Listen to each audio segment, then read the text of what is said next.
ইসলামের প্রথম যিনি মহিলাদের মধ্যে শহীদ হলো সুমাইয়া রাদিয়াল্লাহু তাআলা আনহা।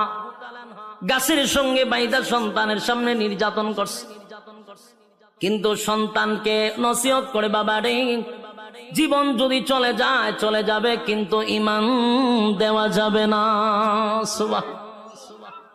ঈমান দেয় না, কারণ জীবন চলে গেলে জান্নাতের ভিতরে আমার আল্লাহ জীবন দিবে গো, কিন্তু ঈমান চলে গেলে আর কোনদিন ঈমান পাওয়া যাবে না।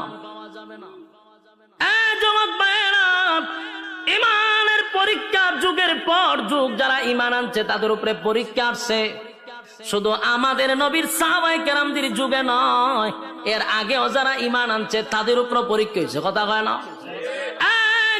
ঈমানের পরীক্ষা আসছে।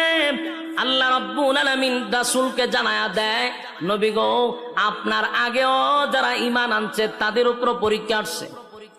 একবার পয়গম্বর বসা, সাহাবায়ে কেরামরা নবীর কাছে এসে বলেন,